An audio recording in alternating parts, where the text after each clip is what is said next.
देखिए, जैसा कि आप अवगत ही हैं कि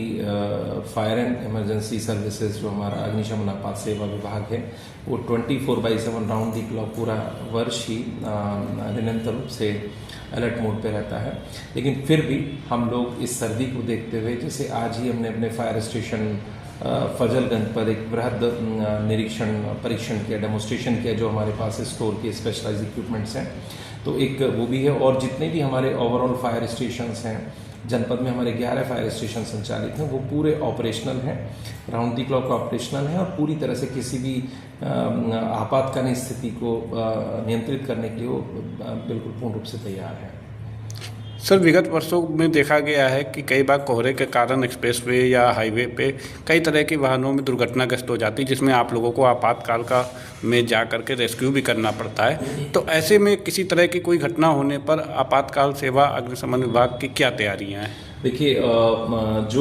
मैं आपको बताता चलूं कि हमारे पास जो एक्सप्रेसवे जो हमारा आगरा लखनऊ, उसके पास में हमारा जो फायर स्टेशन है, फायर स्टेशन बिल्लाहौर है,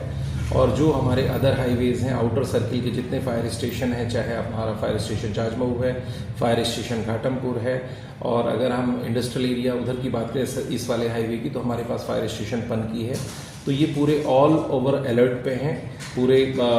किसी भी घटना, कोई भी सूचना मिलती तत्परता से कार्रवाई करने के लिए कटिबद्ध है हम लोग उस पर। इसके अतिरिक्त हम आपको एक चीज़ और बता दें, हमारे पास जनपद में MDRV भी है, मल्टी डिजास्टर रिस्पॉन्स व्हीकल है, जो उत्तर प्रदेश शासन द्वारा हमें प्रदान की गई है। तो उसमें विभिन्न तरीके के इक्विपमेंट हैं, लेटेस्ट इक्विपमेंट है, जिनका उपयोग करके हम लोग आमजन को राहत पहुँचा सकते हैं। और कैसी भी घटना कहीं भी होती है, हम लोग उसको मैनेज करने के लिए हम लोग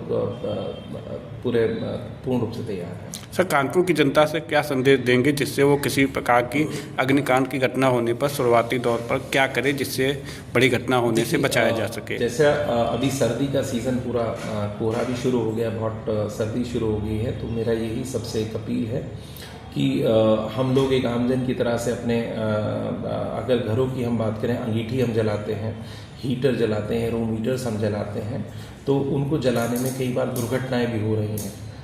क्योंकि जब हम लोग इस तरह के इक्विपमेंट को इस्तेमाल करते हैं तो वो हम पूरे रूम्स को या पूरे घर को पूरा क्लोज्ड कन्फाइंड कर देते हैं, और वहाँ ऑक्सीजन डिफिशियंसी होने के कारण आपका कार्बन डाइऑक्साइड, कार्बन मोनोऑक्साइड के कारण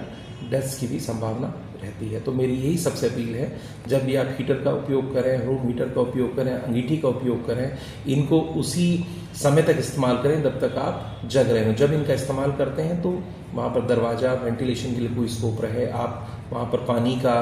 कोई भी एक मग या एक बकेट वगैरह वहाँ पर रखें, जिससे कि ऑक्सीजन की डिफिशियंसी ना हो। किसी भी तरह के जो आपकी बिजली के प्लग्स हैं, शॉर्ट सर्किट की संभावनाएं हो जाती है, जिससे आग भी बहुत बड़ा एक कारण शॉर्ट सर्किट रहता है, तो उनको भी समय समय पर आप चेक करते रहें, और अपने ISI रिलेटेड इक्विपमेंट यूज़ करें। अपने फायर लोड, जो आपका इलेक्ट्रिकल लोड है, उसको भी आप चेक कर लें। अपने घर में कोई ना कोई अग्निशमन उपकरण रखें, और सबसे बड़ी बात है, अगर कोई भी घटना हो जाती है तो इमीडिएटली आपका 9454418396 ये हमारा मुख्य कंट्रोल रूम का नंबर है, या 112 पे भी आप सूचना देकर अग्निशमन आपात सेवा को सूचना दे सकते हैं।